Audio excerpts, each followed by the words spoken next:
Então, meu nome é Brás Rodrigues Nogueira. Eu nasci na roça, numa fazenda, no noroeste do estado de São Paulo, próximo de Auriflama e Araçatuba, município de Auriflama. A primeira escola minha foi uma escola rural, que eu tinha que andar 2 léguas para ir para esta escola. E lá nessa escola só tinha até o 3º ano. Então nós, ali daquela região, não tínhamos nem direito de terminar o primário, que na época tinha um certificado de conclusão de um curso, do curso primário. E eu, por sorte, fui para Auriflama, que ficava a 30 quilômetros de onde eu nasci, porque eu tinha um tio lá e meu pai e minha mãe fizeram um acordo com esse tio. E eu fui para lá para terminar o primário, para fazer o 4º ano primário. No ginasial, eu tive alguns problemas, porque eu tinha uma saudade muito grande da minha família, e no sábado eu ia a pé e andava 30 quilômetros a pé para ver meus familiares lá na roça, onde eu tinha nascido. E eu saía, tinha aula aos sábados, e eu saía, passava na minha tia, almoçava e ia para casa dos meus pais. E chegava de tardezinha. E aí, no domingo, às vezes, a vontade de ficar em casa era tão grande, o meu pai e minha mãe, no fundo, também tinham a mesma vontade, eu acabava ficando e ia embora na segunda-feira. E eu tinha 2 aulas de matemática na segunda-feira. E isso me levou a ter um complexo de burrice, de que eu era o pior dos piores, e me levou a desenvolver uma baixa estima muito grande. No ensino médio, o que foi fundamental para mim é que eu tinha uma professora de psicologia e logo no 1º ano, a primeira prova que ela deu, quando ela fez a devolutiva, fulano de tal, tua nota foi tal, parabéns, e etc e tal. E quando chegou na minha vez, ela falou, Brás, você é uma brasinha, você tirou a nota máxima com louvor. Aquela fala daquela professora foi uma âncora que eu tive para poder superar o complexo que eu havia desenvolvido durante o ginasial. Mas quando eu entrei no último ano do ensino médio, as coisas começaram a ficar difíceis para mim, porque eu ouvia os meus colegas, que era filho de fazendeiros, de sitiantes, de comerciantes, porque naquela época pobre não estudava, eu era o mais pobrezinho ali dentro, né, da sala de aula. E aí foi um período de crise muito grande e eu tinha um amigo que servia na aeronáutica em Pirassununga.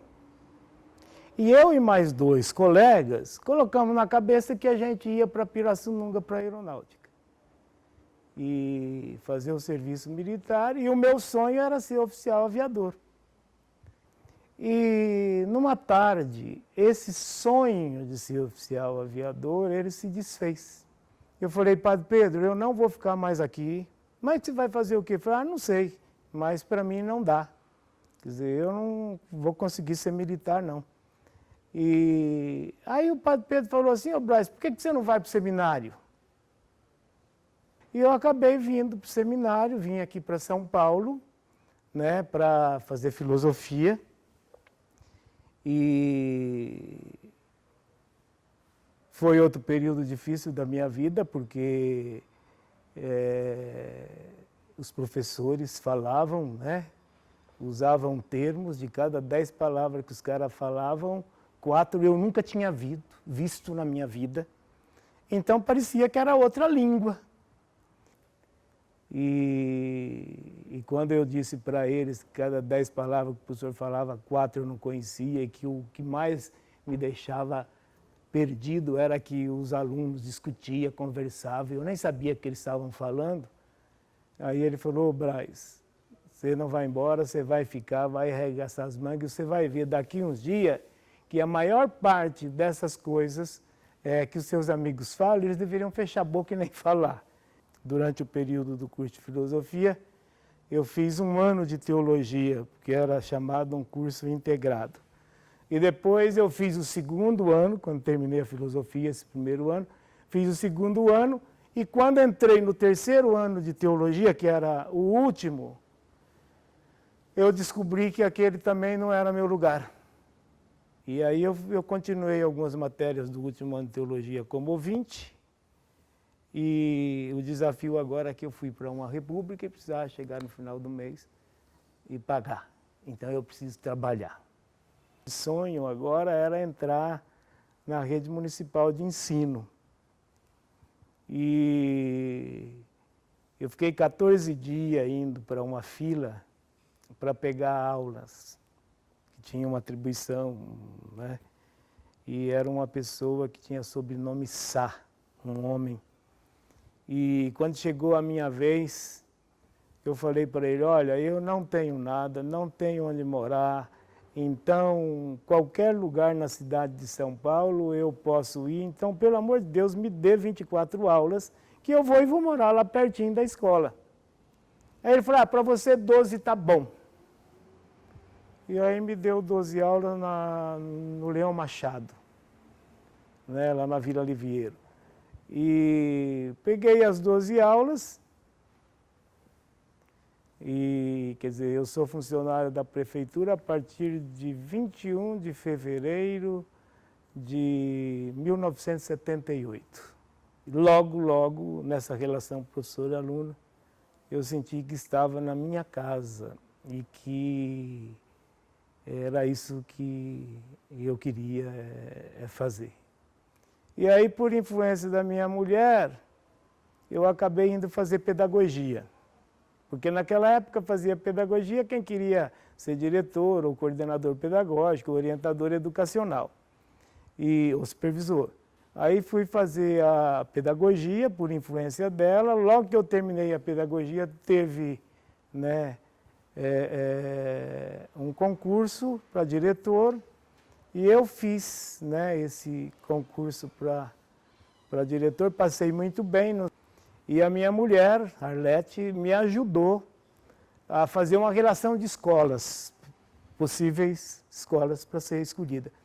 E nós fizemos uma relação de 14 escolas, e a primeira escola era a escola Presidente Campos Sales.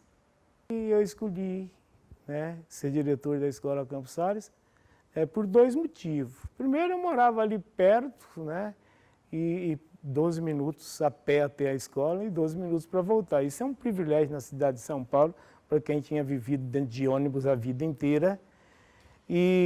Mas o motivo principal é que a origem das famílias de Heliópolis é semelhante à origem da minha família. Então eu não estaria entre favelado, baderneiro, eu estaria entre os meus. E eu cheguei na escola 2 horas depois. Eu botei as mãos na cabeça e falei, meu Deus do céu, o que eu fiz da minha vida? Porque a violência era muito grande, né? O aluno se tratava de forma ríspida, né? Qualquer coisa era para resolver no braço, né? Heliópolis era a época das chacinas. E nessas 2 horas surgiram 3 grupos dentro da escola, um me puxava para um lado e outro me puxava para o outro. Um grupo articulado com aquela que tinha sido diretora até 2 horas antes, que eu tinha que aceitar como minha assistente, porque ela tinha sido eleita para ser diretora deles 11 meses antes. Eu não conheço ninguém, como é que eu vou apresentar para o conselho uma outra pessoa, né? Então, ela tinha que ficar na equipe. e outro grupo articulado com a secretária da escola, que na época era a maior autoridade da escola. E eu não estou falando isso como crítica a ela, eu estou falando que ela era realmente a maior autoridade da escola.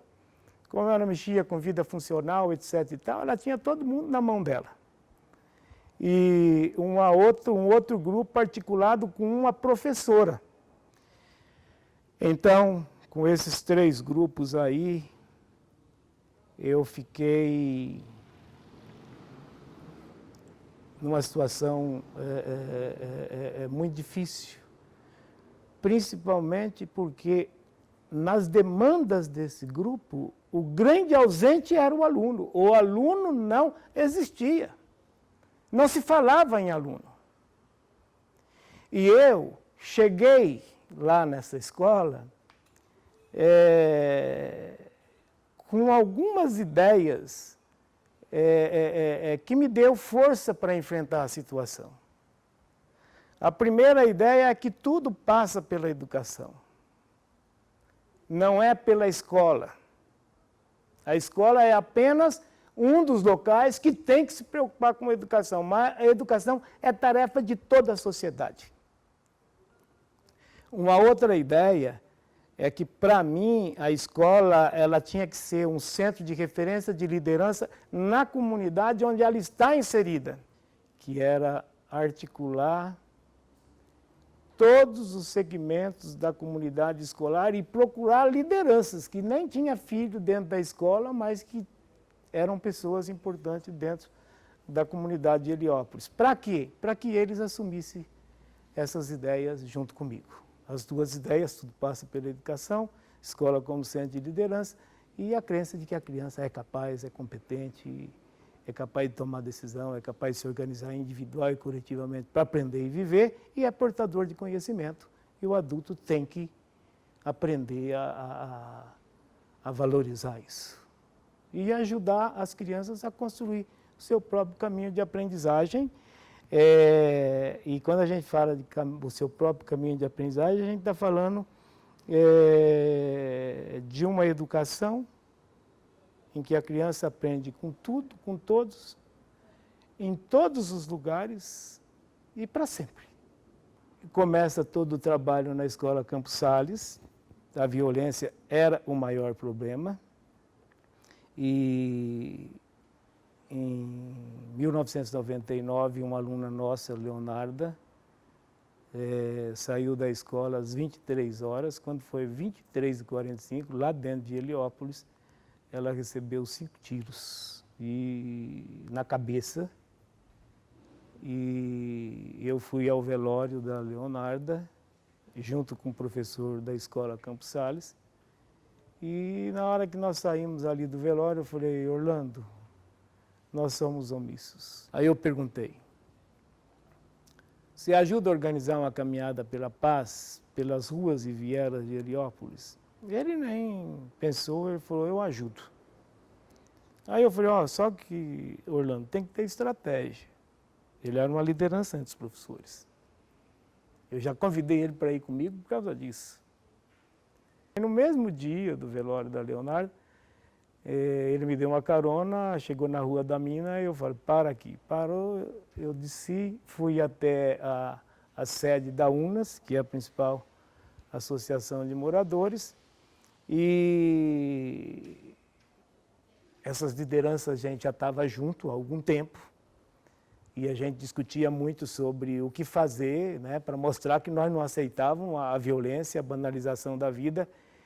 E aí eu cheguei, o João Miranda, que era o presidente da UNAS na época, aí eu falei: João, tem mais gente da UNAS aí? Ele falou: tem. Eu falei: você podia chamar?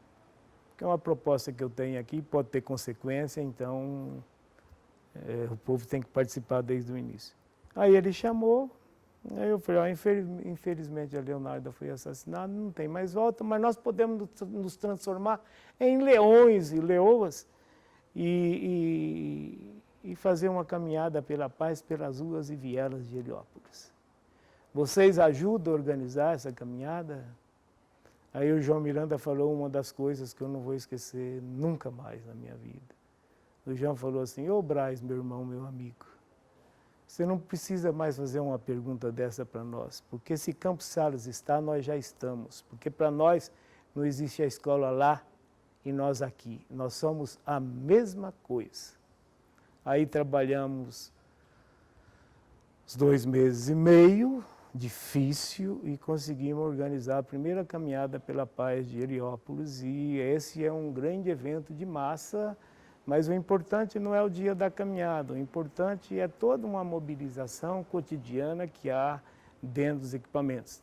Com tudo isso, quer dizer, a escola ela começou a sobressair. Por exemplo, em 2001, ela foi escolhida foi o lançamento da escola aberta, o governo Marta foi lá. Em 2001 veio a pessoa que seria assim, o ministro da Educação nos Estados Unidos, presidente do Conselho de Educação, uma coisa assim, visitar exatamente por causa dessa relação escola-comunidade. Já tinha algumas teses sobre o trabalho da escola. E a escola estava aparecendo, começou a aparecer. Só que quanto mais a escola aparecia, nós que estávamos lá dentro, mais tristes nós ficávamos.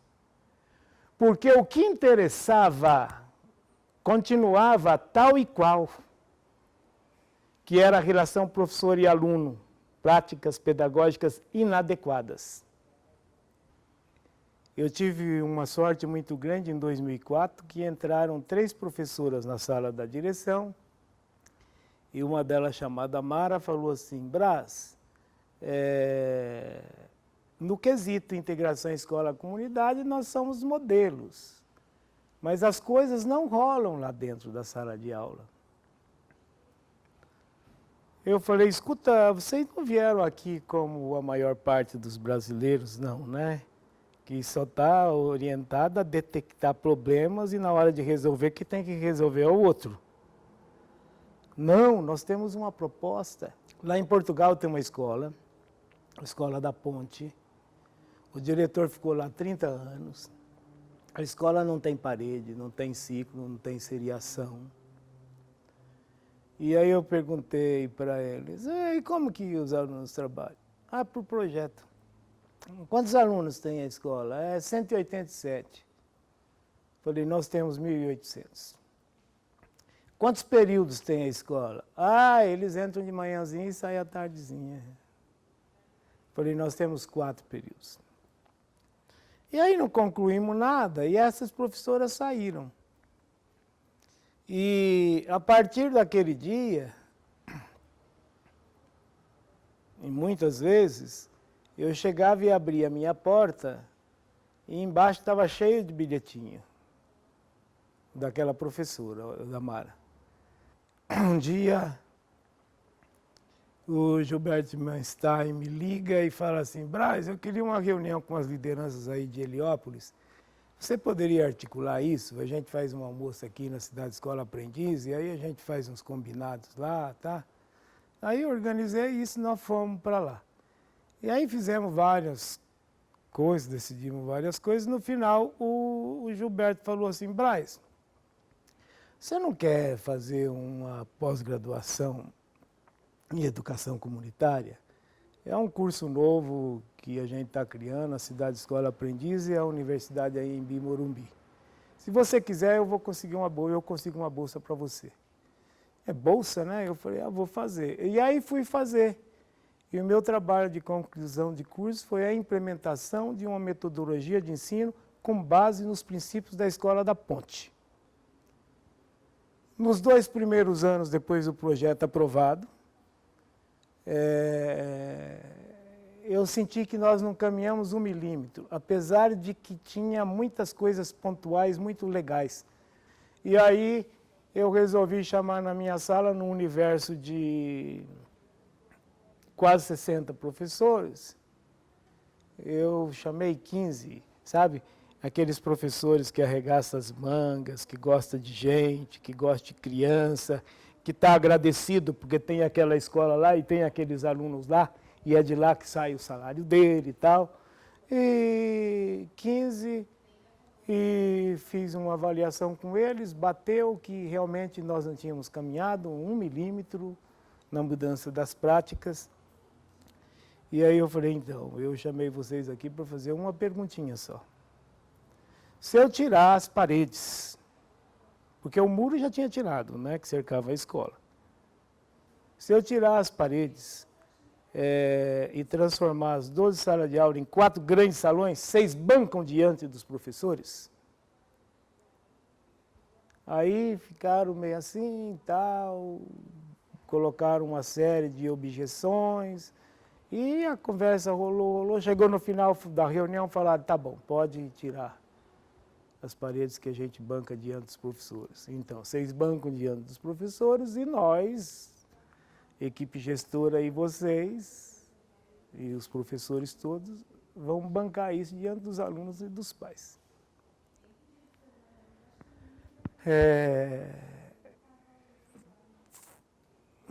Foram embora de férias, os alunos, os professores, sabendo, os pais, né, porque teve reunião no final do ano, sabendo que quando voltasse, ia encontrar no lugar de 12 salas de aula, 4 grandes salões. Isto significava o quê? Isto significava que a escola, o espaço, foi organizado para colocar alunos e professores juntos de verdade. A questão do trabalho em equipe, tanto por parte do aluno como por parte do professor. Então, dentro do salão, o aluno tem um grupo de, no máximo, 4 alunos e professor, no mínimo, 3 professores dentro de cada salão. E tudo é feito coletivamente. Então, os professores, com antecedência, eles elaboram um roteiro de estudo. Para isso teve formação, a gente correu atrás, né? Por exemplo, o SEMPEC foi formador lá durante muito tempo. Então, eles sentam, elaboram um roteiro interdisciplinar. E qual é a proposta? O aluno recebeu o roteiro, é que em grupo eles resolvam esse roteiro. E quando eles estão lá trabalhando e que encontram uma dificuldade que os 4 não conseguem resolver, um deles levanta a mão e um dos professores presente vai até o grupo. Qual é a dúvida? A dúvida é de matemática e o professor que foi é o de história. E aí, então, nós colocamos para eles, é proibido explicar, é proibido dar resposta. Dentro do salão, você é orientador de estudos. Você não é professor de história, nem de matemática, nem de geografia, nem de ciências. E o que você tem que oferecer para o teu aluno? Recursos. Então, o professor chegou lá de história, o aluno está com uma dúvida em matemática, né?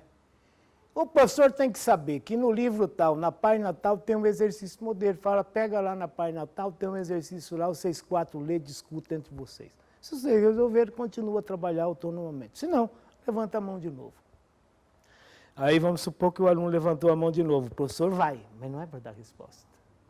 Aí fala, você já procurou no Google?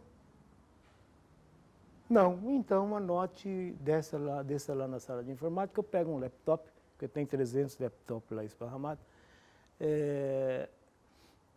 Então, quem é o bom professor lá dentro desse projeto? É aquele que oferece para o aluno recursos e mais recursos, para que o aluno caminhe com as próprias pernas, para que ele tenha, para que ele faça o seu próprio percurso de aprendizagem. Aí, em 2008, né, quando foi tirado as paredes, surgiu os salões, nasceram as comissões mediadoras dos salões. Eles são eleitos diretamente pelos alunos do salão, cada salão tem a sua, e a tarefa dessa comissão, que é de 8 a 10 alunos, é cuidar da convivência entre eles e da relação deles com os professores. Esses alunos têm poder de convocar o colega que está lá e tumultua, e o professor está lá tentando, e ele passa por cima, etc. e tal.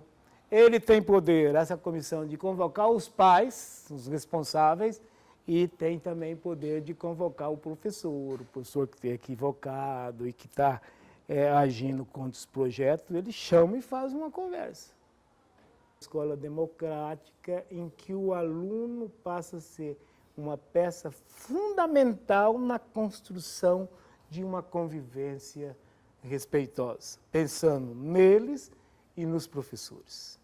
Hoje nós temos uma república, a escola tem um prefeito, um vice-prefeito, tem 15 vereadores, e depois que o prefeito é eleito e os vereadores, eles formam 4 secretarias, por exemplo. Uma das secretarias é da convivência e da diversidade. O que interessa não é essa república, o que interessa é que para ser candidato a qualquer cargo da república tem que ter sido eleito diretamente no início do ano para ser membro da comissão mediadora, porque o que interessa para nós é a comissão mediadora, que está lá e atua no dia a dia dentro da escola. Os princípios do projeto, tudo passa pela educação, escola como centro de liderança, e em setembro de 2005 foi acrescentado 3 princípios da Escola da Ponte: autonomia, responsabilidade e solidariedade. No ano de 2008, teve uma assembleia de moradores dentro de Heliópolis, na Rua da Mina, com mais de 400 pessoas, com quase todos os professores da escola Presidente Campos Salles presentes, e foi votado que os princípios queriam transformar Heliópolis numa escola, numa comunidade de aprendizagem, num bairro educador, seriam os princípios da escola Presidente Campos Salles. Então, hoje, esses princípios são vividos pelos CCAs da UNAS, que são acho que 11, pelos 6, que são parece que 16 conveniados, e todos os projetos da UNA, grupo de jovens, grupo de mulheres. Então, a minha escola hoje é Heliópolis. E na medida que o tempo vai passando, escola e comunidade vão se confundindo, ao ponto que você não sabe mais direito o que é escola, o que é comunidade. Já que a escola, ela deveria ser aquele algo mais comunitário que existe dentro de uma comunidade. Porque ali estão os filhos de todos, né? Através dessas crianças a gente pode interagir com todos, né? E hoje, dentro da escola, e milhares de pessoas já dentro de Heliópolis estão vivendo uma ética com base em 3 princípios. O princípio da autonomia, da responsabilidade e da solidariedade. E isso só é possível junto com as escolas que atuam na região. E a Caminhada da Paz é fundamental nisso, porque são várias escolas que estão envolvidas com a Caminhada da Paz, com o Festival da Paz. E às vezes as pessoas me fazem a pergunta assim: se você pudesse, você escolheria tudo de novo? Se eu tivesse certeza que ia encontrar todas as pessoas que ajudaram eu me constituir como pessoa, como sujeito, como cidadão, eu começaria tudo de novo. Trabalhei na educação 40 anos, né? 19 anos como professor, né, dentro da sala de aula, 20 anos como diretor da Escola Presidente Campos Salles e 1 ano e 8 meses como diretor regional da DRE Ipiranga. Então, são 40 anos de trabalho. E ter me aposentado em janeiro de 2017, não foi rompimento de nada. Aliás, hoje eu me sinto assim, muito mais livre para estar atuando dentro da comunidade onde a Escola Presidente Campos Sales está inserida.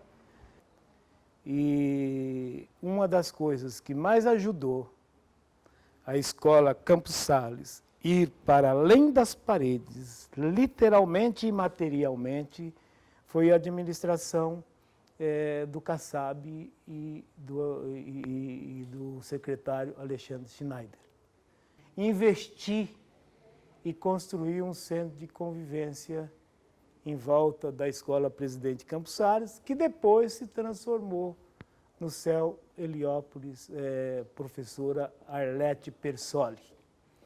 E ali, em torno da Escola Presidente Campos Sales, hoje nós temos mais 5 escolas. Nós temos 6, uma EMEI, uma ETEC e a universidade.